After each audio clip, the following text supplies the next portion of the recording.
My name is Jim Rogan, and has joined the meeting. I'm very happy to be here this morning. I'm over on the West Coast right now in the United States, and we're very excited to have this discussion today. And just to make sure you're in the right spot, we're here to talk about the historic new UN Security Council Resolution number 2250-2250 on youth, peace, and security that was just adopted by the UN Security Council.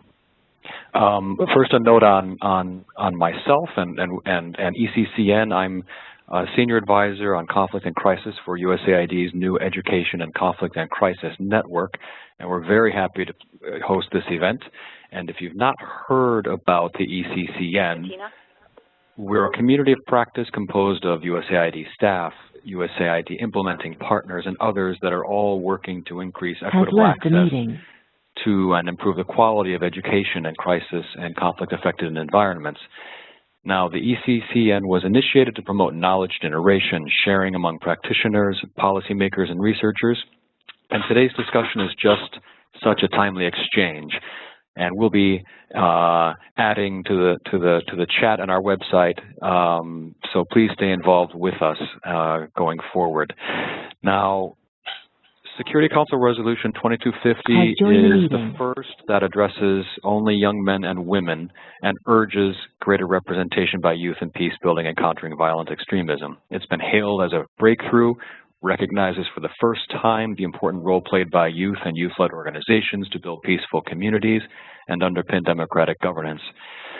The Security Council Resolution really goes to the heart of ECCN's work and goes so far to explicitly and also even implicitly point to the important role of education in peace building and the role of youth in peace building and education. Specifically under prevention, you'll see education taking center stage, and the resolution calls for an inclusive, enabling environment, creating policies for youth and providing youth education, including peace education. And under reintegration, you'll see also references to the role of education, specifically and also vocational training. Now, this also draws from evidence that shows how peace building and curricula in schools, promoting equitable access, quality and relevant education, all of these can be factors that influence whether a young man or a young woman will engage in violence or not. So I think the Security Council resolution from the education community's perspective is a very important recognition of the role of education and a very important opportunity to really marshal more attention and support to education in the implementation of the Security Council resolution.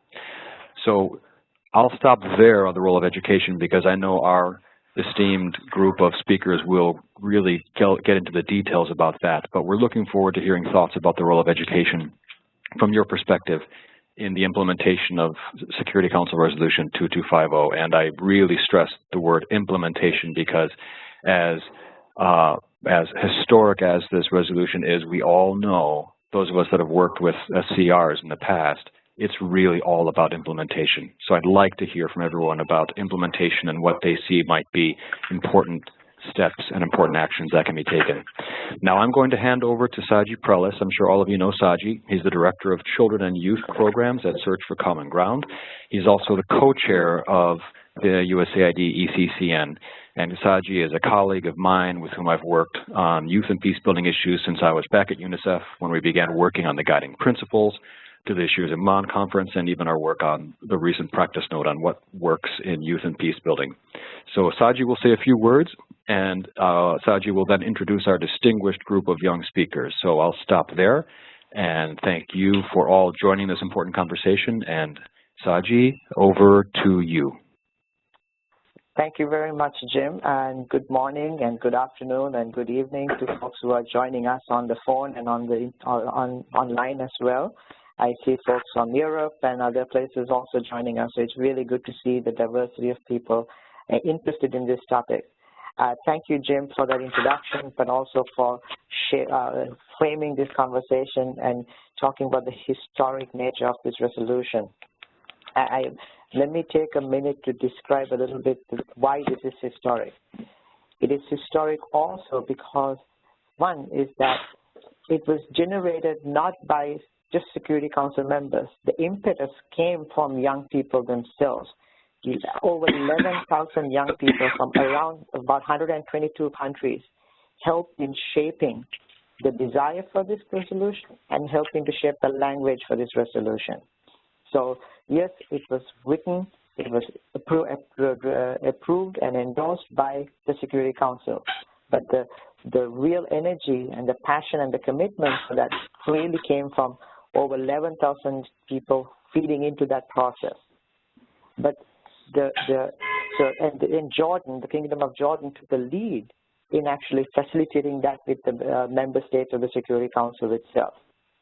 There is also, I need to share that the working group on youth and peace building, that's an interagency working group comprised of United Nations agencies, international NGOs, and youth organizations and donors who are part of this working group also helped in advocating for this resolution. So a large group of people who helped shape this, a large group of people who wanted to advocate for this, but young people have been very much part and parcel of this process from the very beginning.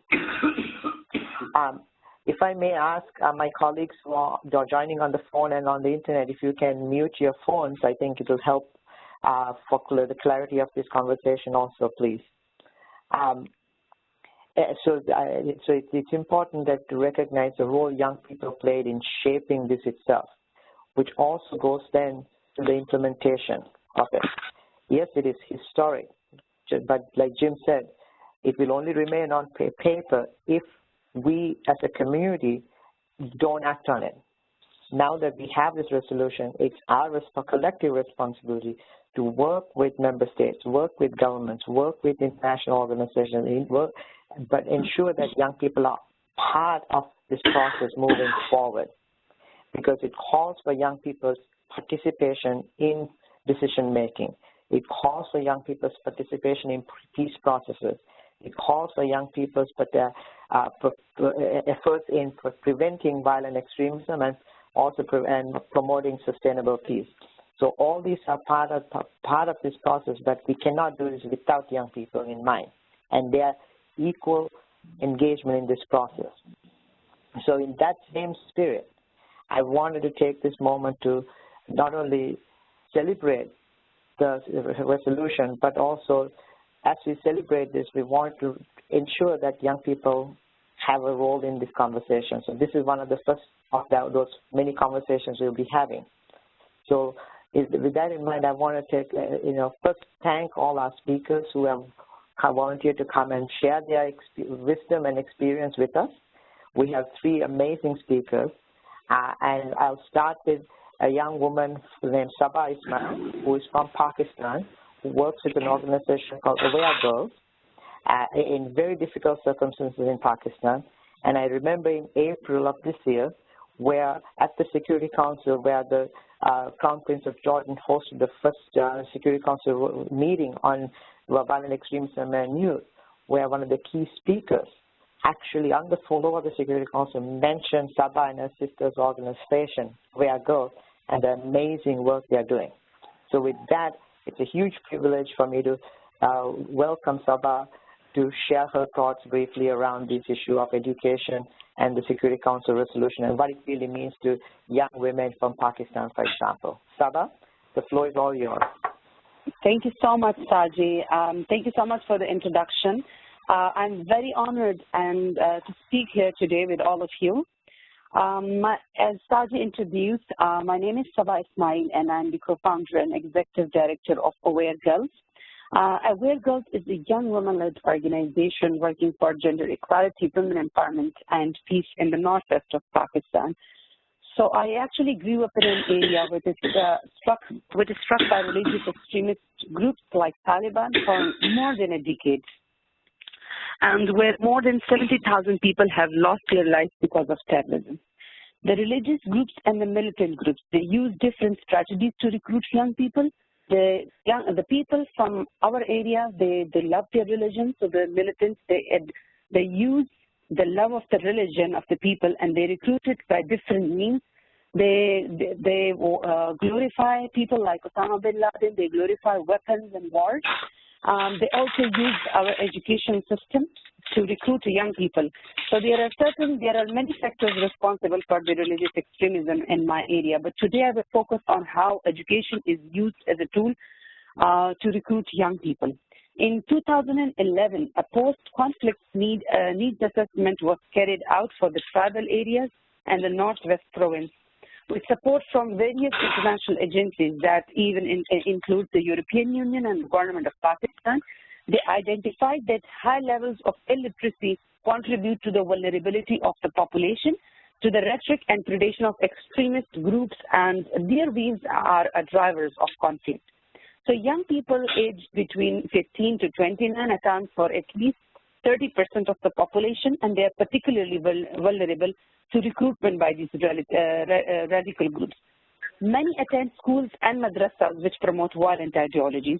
So today I will be focusing on how the militant groups, what strategies are they using in our education system. In Pakistan, education system have always been used as a tool by the terrorists to promote their own agenda. Radical groups have spread their ideas through the financing of schools and madrasas. Pakistan has more than 20,000 religious schools. Religious schools basically provide the Quranic teachings to more than 3.5 million children and young adults. Not all of them, but a significant number of them act as incubators for radicalization. So, if someone can I request all the people who are online can you just mute your phones or your computers so that the conversation is kept more clearer and there is more focus, because there is a lot of noise coming in. So, okay, I'll come back to the presentation that these schools, they act as incubators for radicalization, and if the children and adults get radicalized in these institutions, it is because they are exposed to a way of thinking that these schools have to promote. In other words, I can say that madrasas are the nurseries of terrorism. The education system of Pakistan feeds intolerance among the young minds. According to a report, Connecting the Dots, Education and Religious Discrimination in Pakistan, released by the U.S. Commission on International Religious Freedom, schools in Pakistan often serve as incubators of societal intolerance, especially towards religious minorities, with profoundly negative implications for religious freedom and security. Through the propaganda of militant organizations, religious political parties, and textbooks, an insecurity around Islamic identity has been developed. The Islamic identity has been portrayed equivalent to Pakistani identity, and that the defense of Pakistan is equivalent to the defense of Islam. Now, this very skewed understanding has influenced youth to view existing of religious minorities as threatening to Islam and the propagation of Islamic identity as their responsibility. So, what I'm going to say is that the militants are using the education system because they are well aware that what education does to people. It empowers them, it broadens their vision, it gives them freedom, which the militants never want. In Pakistan, the Taliban has destroyed more than 400 schools, and exactly 1 year ago, they targeted a school and they killed more than 144 children. So they are either destroying the modern education system of Pakistan, or they propagate their ideology through using the same education system. Now I would like you to share that how I have been using education in my peace work the other way around, and how I have used the tool of education to promote peace in my country. So to counter the violent extremism, to dissuade young people from joining radical groups, and to promote peace activism among young people, through the platform of Aware Girls, I have established a youth peace network in 2009 to promote alternative pluralistic narratives. Through our youth peace network, we use peer-to-peer education model. It's an education model in which young people reach out to other young people vulnerable to the violent ideologies and to the recruitment of militant groups. And they provide them with alternative narratives which is based on nonviolence, tolerance, compassion, and pluralism to prevent them from being recruited by these militant groups. The members of the Youth Peace Network, they are trained and educated on skills for preventing conflict and building pluralistic societies. Our peace education programs strengthen the leadership skills of these young people in peace activism, enabling them to act as agents of peace, pluralism, and conflict prevention in their communities. The members of the network voluntarily engage in study circles, peer-to-peer education activities, and community dialogues for promoting tolerance, nonviolence, and pluralism. They also engage directly with young people who are vulnerable to the recruitment by the militant groups and help them prevent from recruitment through the peer-to-peer education model, which is about nonviolence, about conflict resolution, and pluralism. Through the network, we bring communities together and reconstruct the bonds in the communities by bringing people of different faiths, cultures, and ethnicities together through interfaith and intercultural dialogues, through which they understand each other better, and collectively they build a narrative of tolerance and pluralism, which actually takes out oxygen for the extremist narrative. We are promoting the culture of resolving conflicts at the community level through mediation and dialogue. 52% of young people disagreed that every religion should have the freedom and right of establishing their worship places, which with 90% agreed after the training, showing a large positive change toward tolerance and pluralism. Now I will share a story from our Youth Peace Network, which can better, like you can have a better idea of how we are preventing young people from joining these militant groups. So this is a story of a young guy, Imran. Imran is younger than all his siblings. He was a student of 5th grade when one of his uncles, who was working as Talib in a local militant group, lost his life as suicide bomber. He was cherished as a martyr by the youngsters, including Imran. Imran was fascinated by the praise his uncle had received over his act of suicide bombing. He was seen as a true mujahid. So Imran was referred to a militant training camp in his summer vacation, where he spent 2 weeks. He was radicalized through propaganda, video, and literature based on the notion that Muslims all around the world face atrocities. Standing up against these atrocities and for the invasion of Islam is the duty of every Muslim.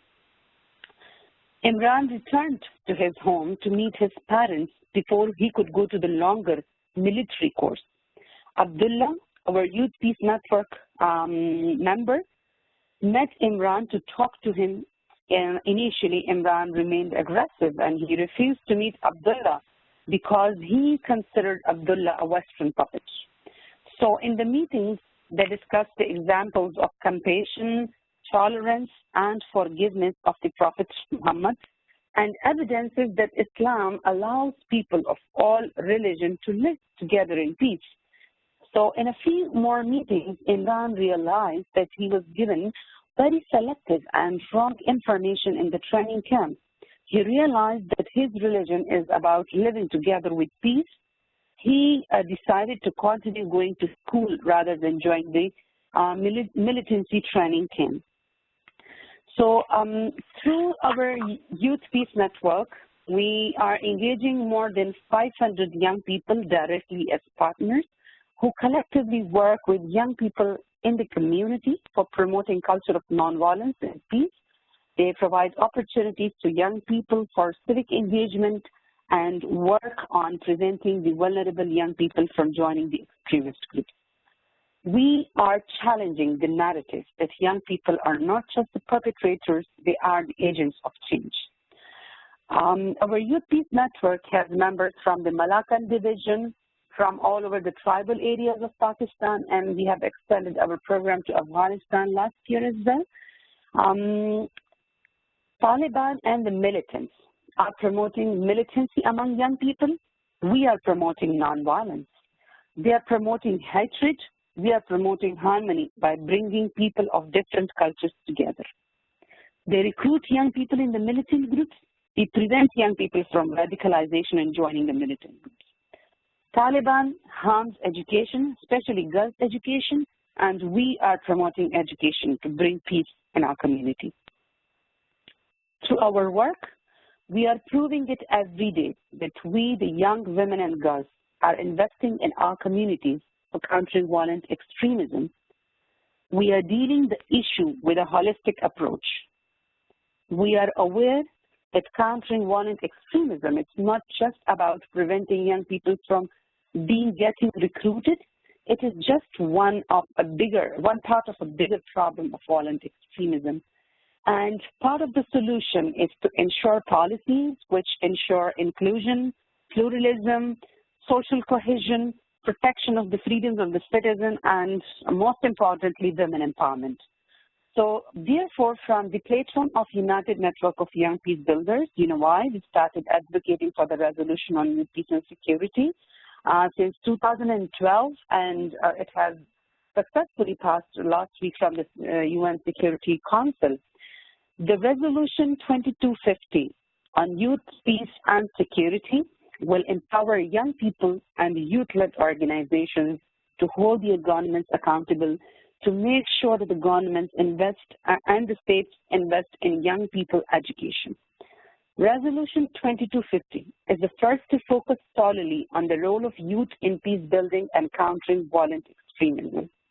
It recognizes that young people, they are not only the troublemakers, but they are contributing towards peace.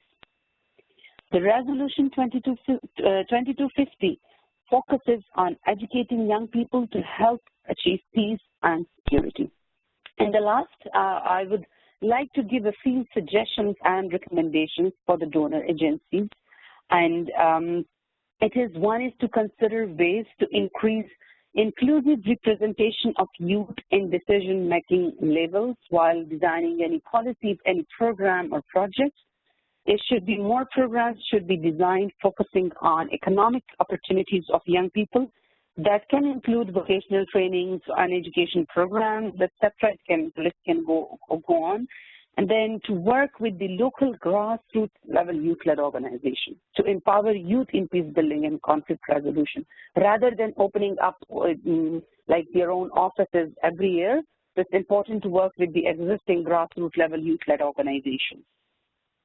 Another point is that militants take advantage of the vacuum created by poor governance in areas. So the donors must closely work with organizations to strengthen young people's civic education and to strengthen their participation in the politics as well, so that the vacuum that has been created, it can be filled up by the young people. Young people can be engaged as partners when designing the programs for young people, and just do not deem young people only as beneficiaries of the projects. Support quality education for peace that equips youth with the ability to engage constructively. This should be, I'll say that there should be more safe spaces for education, removal of hatred and the violent context from the curriculum and from the school books. And we should all work together to build a pluralistic society and mainstream peace education and nonviolence in the curriculum. So, Sabah, and the lastly, Sabah, yes. Can you start to close, please, so we can have others also yes. present, and the recommendations can come soon as well. Thank you. Yes. I'm actually done. This was my presentation. Thank you. Thank you, Sabah. That was fantastic to hear a youth-led approach on how actually they're shaping the hearts and minds of young people through an education lens, improving tolerance, improving trust in communities that are really torn apart by violence. Without any further delay, let me introduce now a young hero from Cameroon, Achalake Christian from Cameroon, who's really working in the border areas of Cameroon and Nigeria, who are struggling, who have the issue of Boko Haram affecting education access. But Achalake also is somebody who helped in shaping the first global forum on youth and violent extremism and preventing violent extremism, where he was one of the architects that actually helped write the youth action agenda at the summit, which was then presented to the world leaders that President Obama hosted the next day at the United Nations. So it's a huge honor for us to have Achilake join us and for him to share some of his thoughts and experience specifically on education and what the Security Council resolution means to young people in the border areas of Nigeria and Cameroon. Achilake, you have about 7 minutes to share with us some thoughts. Over to you, Achilake. Okay, thank you very much, Saji. And good morning, good afternoon, and good evening to everyone. I must say I'm honored to be on this panel, and I will just go straight to the matter of the day.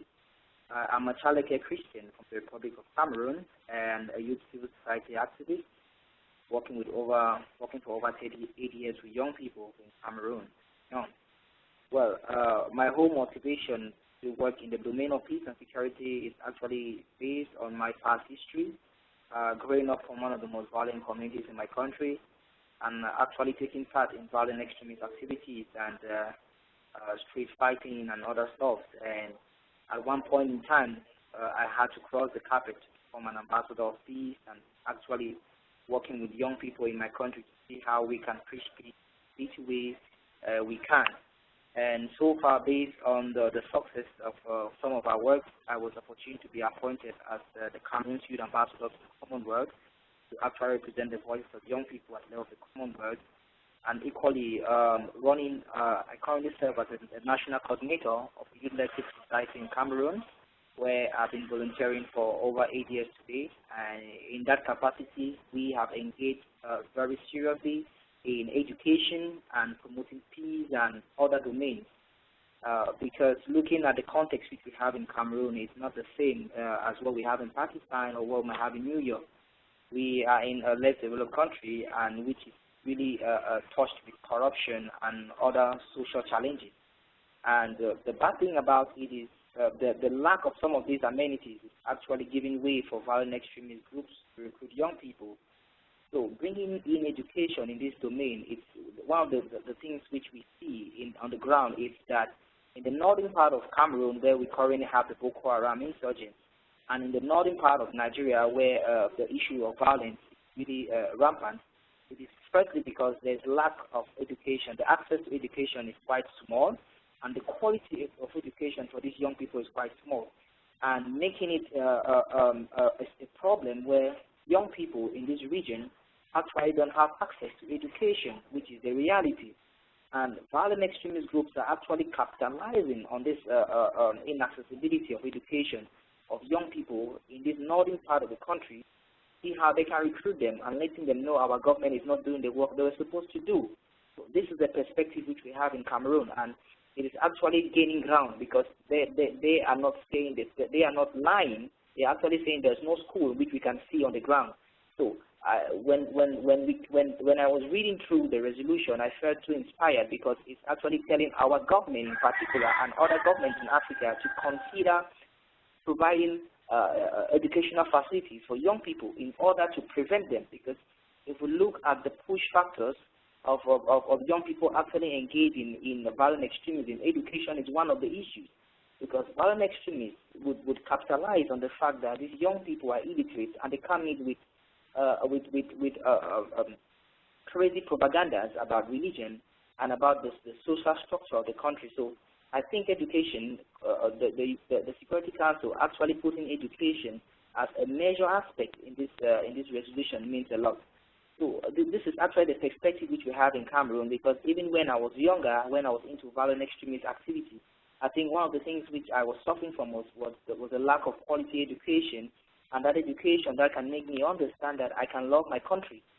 It is against that backdrop that at the level of our organization, we started working on how we could use non-formal education to get to young people, which we realized is more strategic, since the government cannot actually provide the kind of schools which we have. So as civil society, what we could do was to add up with our non-formal education, that is talking about peace education in our own way, not necessarily academic-wise, and also talking about issues of entrepreneurship, development, and leadership, because we are educating young people in the grassroots with some of this capacity which they need in order to meet up with the challenges which we have in our country. Because if there are 100 young people who are engaged in violent extremist group in Cameroon, I bet you 98 of them is because they do not have good access to education. It's because of the issue of poverty, because of unemployment, and because some of them want to just become a hero, just like I wanted to become a hero before getting into violent extremist activities. So the good news which we bring from Cameroon is that there are over 1,000 Cameroonians so far as of now who are jubilating based on this resolution, saying that a change is actually coming and a government will actually understand there's a place of education in trying to curb violent extremism and promote peace. And young people are ready to join the movement to call on our government to take these actions. So the next step in which our organization works was in 2014, when the issue of Boko Haram was very rampant, we decided to come up with a training manual, that's a curriculum in training young people in peace and security, and which was based on methods and exercises and games, because we were targeting the underprivileged and the ones who have not gone to school. This is because the ones who are being recruited in Cameroon, in Africa, are the ones who have not been to school, the ones who do not understand what it means to love your country, the ones who do not understand what it means to actually strive and come up with something on your own, not just depending on the government for employment. So we had to come out with this manual, which was done very rudimentarily. We did it just in our rooms. And today we have been able to train over 3,000 young people with this same manual. The vision of this same manual was to engage young people as peer educators, but so far, because of lack of support and financial support from our government and other technical support, we have not been able to meet up with that expectation. But so far, we have trained young people, and some of them already are on the field doing a lot of great work. So our engagement in the domain of education is based on non-formal education and trying to see how we can use life skills, we can use experience sharing to engage young people, to inform them about what they need to know. For example, in my country today, I've used myself as a lab rat, for example, as I must say, going around my country, sharing my experience, actually changing from one part to the other part. And so many young people are being inspired every day. The number of friend requests which you have on Facebook increases every day, because there are others who have been in the same track, and we are telling them they can still become heroes no matter what they have done. They can be violent extremists, but they can make it and become heroes by doing good job. And this is the perspective which we are taking. And one of our key activities which we had was actually working with street children, because in Cameroon we had a rumor that the Boko Haram insurgent extremist group were actually recruiting street children among their ranks. And the first thing which we thought of doing was to actually see if this was right or wrong. So we organized the first ever national dialogue with street children and civil society activists for us to talk with these street children. So we were able to mobilize 200 of them and meeting their leaders actually, and they were able to share with us the experience, how they have been recruited. And they insisted that the fact that they have not been educated, they have not gone to school, they do not have the basic skills and capacity for them to actually meet up with the challenges which they face. They have no choice than to be caught in this trap. So based on this, we thought it wise of using the interdisciplinary approach in peace building. That is, we are looking at every young person, every institution that is working on development to understand that they have a role to play in the peace building process. So in this light, we are engaging our colleagues. We have a huge network of young people working in various domains, gender-based violence, entrepreneurship development, peace building. So we had to come up with a new narrative telling them it is time to engage every young person, be it educated or not, in your programs to see how we can work on their capacities. Because by the time they understand the reason why they are on earth, by the time they understand the reasons why they are Cameroonians, by the time they understand the reasons why they are human and what they can offer, there will be no avenue for them to be recruited by violent extremist groups. And this perspective is based on my experience. I think I actually took part in also radicalizing some young people who saw me, doing crazy stuff, and they want to become just like me because I was doing the crazy stuff. And I understand what it means to be radicalized. I understand what it means to radicalize another person. And I know what violent extremism is all about. And this is the same case which we have in Nigeria, because we have a network in Nigeria with the same young people who we are trying to push this same agenda to them. And so far, we have a political system which is not too favorable to actually push some of these decisions. That is why we are moving from schools to schools, trying to educate them on peace. And fortunately, we have the cry of our advocacy is being heard by the government, And we are currently working in collaboration with the Ministry of Youth Affairs to see how the training manual which we developed could be incorporated in the National Civic Service Program. The Civic Service Program is a program where they train young people in Cameroon on civic education. So we want to bring in peace education into the national educational curriculum, which we are hoping with the resolution we can tell our government to understand that there's really need to put peace education into the curriculum.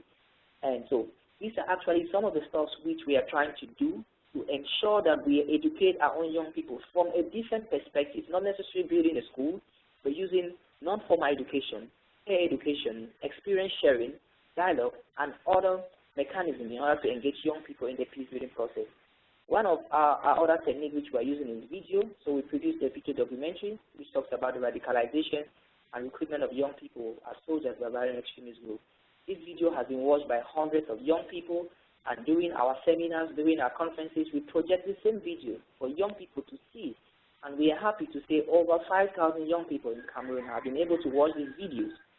The next step which we are doing is we are advocating at every youth-led event which is hosted in our country to adapt a peace talk or a peace-building educational kind of talk in their program. And so far, the Ministry of Youth Affairs has been reacting very positive to it. And in most instances, I, or a member of my organization, has been called to talk to young people about peace and security and their role which they have to play. And several organizations today have been coming up to us, trying to borrow from the manual which we developed, trying to borrow from the techniques which we have been using, trying to get our experience to share with other young people over the national territory. And it's a good news today for me to say the resolution is going to mean a lot to young people in our country because they are already aware of it, and so many of them are waiting to see how they will engage in the implementation process of this resolution. And currently, we are planning to come up with a network of peace building. Achilake, can you start to close, please? Okay. Thank you very much, Daddy. So, based on the experience which I have shared, and I would want to recommend that this resolution does not end just in New York. This resolution should not just end amongst us young people. We are requesting that the international community mounts pressure on our government, because we know our governments. Our governments find it difficult to actually listen to young people. So we are requesting, as young people from Cameroon and Africa, that that the international community mounts pressure on our government about working with young people to ensure that we implement this same resolution. I think that is the major challenge which we are facing, and we are hoping that our government recognize us and work with us in part of this resolution. Thank you very much for your kind attention. Thank you, Achilake. I really appreciate you sharing your own personal story from being a violent extremist experiences to being an ambassador for peace and inspiring thousands of young people throughout Cameroon to join you on this journey. I want to take a moment now to introduce another young hero, Roland Villamero, who is joining us originally from the Philippines, but he's in Canada right now, who has been a champion on children and disability issues. And his efforts globally has been recognized by the United Nations Secretary General to advise the Secretary General through the Education First initiative. So, Rolando, you have the floor. Please take us about 7 minutes also to share your experiences with us. Thank you. Sure. Hello, everyone. As mentioned by Saji, my name is Rolando. I'm from the country of 7,107 islands, the Philippines, but I'm currently based in Montreal, Canada, as one of the 12 fellows of the John Sauvé Public Leadership Program. So what I specifically do on an individual basis while being in Canada is to create a research process or program on public leadership in socially and culturally diverse societies. On a personal basis as well, my expertise revolves on disability and inclusive education. When I was in the Philippines, I was very much involved in ensuring that children with disabilities are provided with flexible curriculum when they're included in general education classrooms, especially that in a lot of contexts, disability has always been left out as an issue. And as a collective basis, I work as one of the youth members of the UN Secretary General Global Education First Initiative Youth Advocacy Group. It's a group of 15 young people from 15 countries around the world that advises and supports the UN Secretary General in shaping the Sustainable Development Goal number 4 in education. So each of us in the group has specific expertise on education. For example, one of our members from Australia, her expertise is on indigenous education, and one of our members from Congo is on education in emergency context. So we come from different specific expertise in education, and what we do is we advise the Secretary General to shape the Sustainable Development Goal on education, which is goal number 4.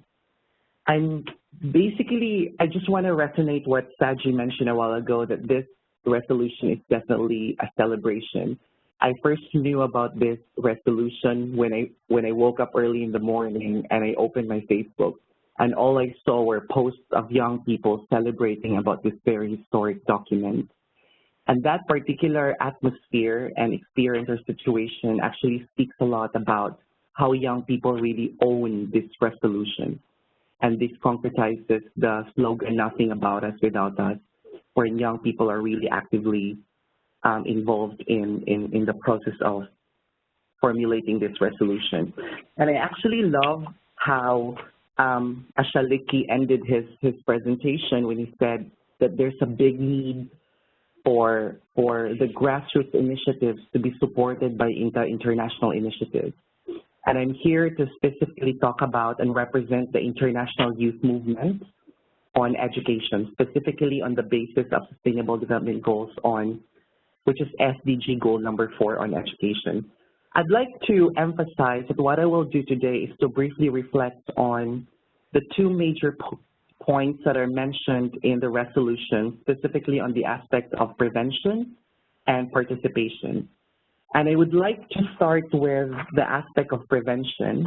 And Jim mentioned a while ago that there's some very intensive emphasis on how education can actually empower young people to be peace builders and peace advocates. And I'd like to emphasize that in relation to the aspect of prevention, it's very interesting to note that this resolution is actually a strong support of the Education Declaration of the World Education Forum, which was done in Incheon, South Korea. So the youth advocacy group was very active during the conference and ensuring that the voices of young people on the issue of education is widely mainstream into the discussion. And I'd like to emphasize that within the World Education Forum Declaration, there's a huge emphasis on global citizenship education. And that's where we can drive and draw a line on how we can connect the resolution to existing policies within the United Nations. And one of them is actually the push for global citizenship education, which Saba and Ashaleki mentioned a while ago on how to make the curriculum more responsive to the needs of young people.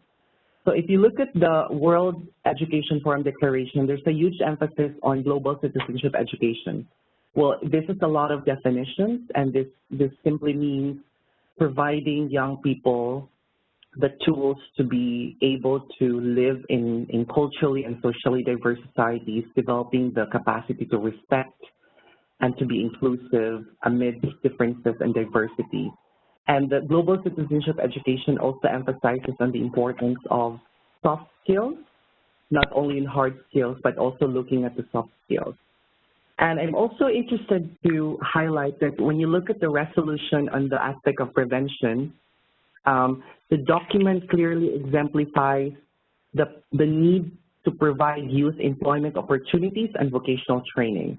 Now, if you look at the World Education Forum Declaration, there's a huge emphasis on the concept of lifelong opportunities, which emphasizes on ensuring that young people are also given the opportunities to not only learn in a structured learning environment, but also go beyond the structured learning environment and look into non-formal education, look into informal education, and all other ways for them to learn and to contribute in the society.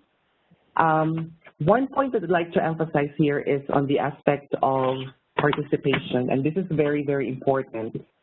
And I would like to resonate to what Shaleki said, that there's always a big need to actually concretize the concept of participation. And one of the things that the Youth Advocacy Group would like to emphasize in what we do in the international context is that there's always, when we talk about resolutions moving forward, there's always a need for us to explore existing practices and initiatives of youth participation from around the world. And if you look at the last aspect of the resolution, on the next steps forward, it's very clear that one of the concrete steps that we can do is to actually conduct our research on how we can build on existing initiatives of youth participation from around the world. For example, making use of Sabah's initiatives in Pakistan in terms of youth participation to ensure that we're not reinventing the wheel and we're making sure that we're making use of existing resources on the ground to push this resolution forward. And in terms of exploring practices and making youth participate in the process, I think it is very important to emphasize the idea of inclusiveness. And the Youth Advocacy Group of the UN Secretary General is very, very keen of the fact that the youth sector is not a homogeneous sector. It is a diverse and heterogeneous sector. So when you talk about youth sector, we also talk about youth with disabilities.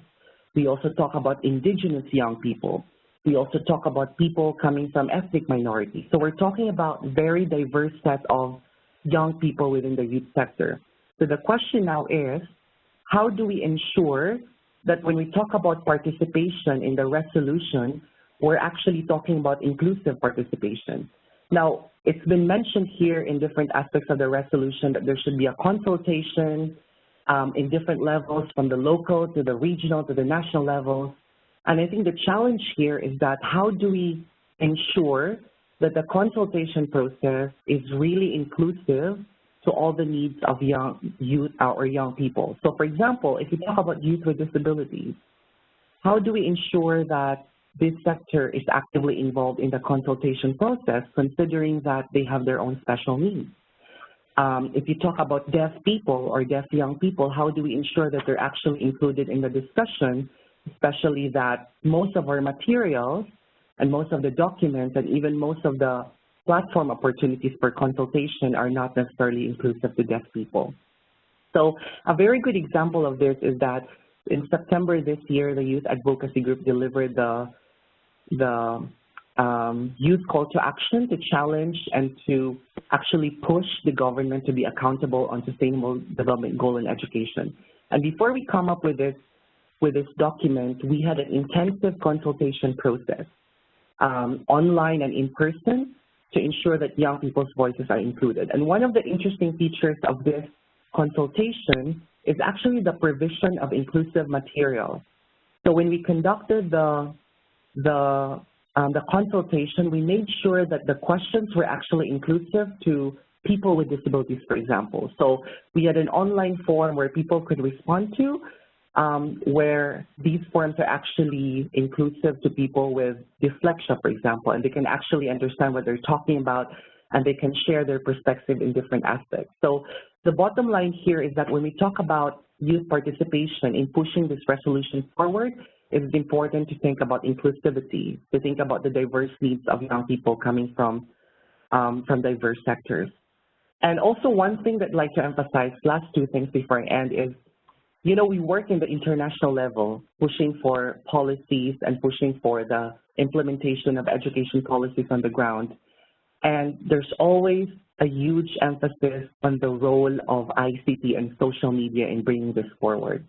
So since we have the call to action now on Sustainable Development Goal for Education, what the Youth Advocacy Group has been doing is to leverage on social media to mobilize young people to cascade this call to action on the ground. So if you look at Twitter, there's a hashtag EduPledge, which is the hashtag that we've been using to actually educate young people about Sustainable Development Goal in education and how they can mobilize themselves and put their governments accountable about the Sustainable Development Goal. And the last point I'd like to emphasize here is that while it is true that when we talk about youth participation in pushing this resolution forward, I think we also have to understand that young people themselves and ourselves also have limitations in terms of understanding the totality of the issue. What it means is that when we require young people to be actively involved and to be actively participating in the process, I think it is also but fitting that we provide them the opportunities to understand and have a full understanding of what the issue is all about. So because, this issue of conflict and emergency, this is a very complex issue.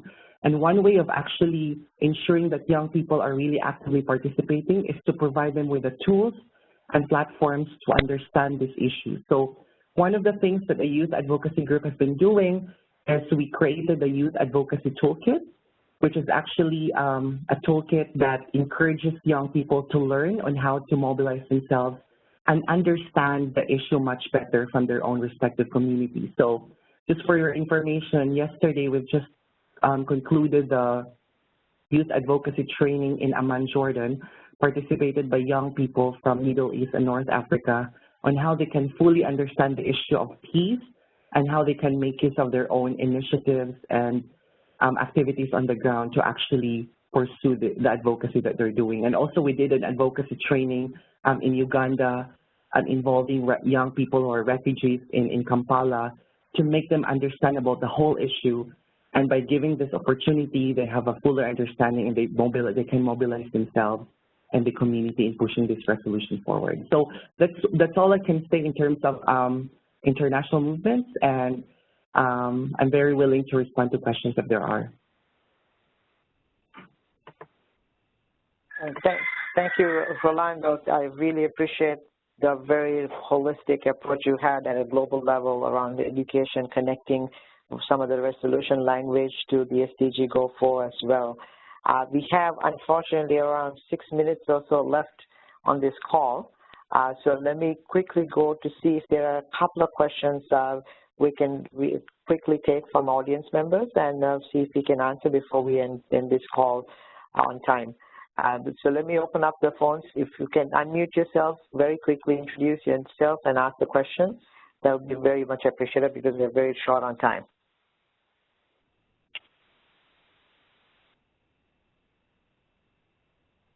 Jim, are there any questions online that you want to ask from?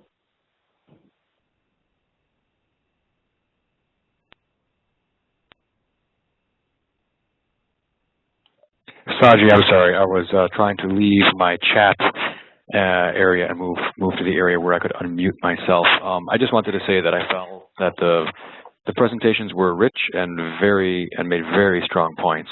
Some of the points coincided, and each of the presentations offered some new thoughts.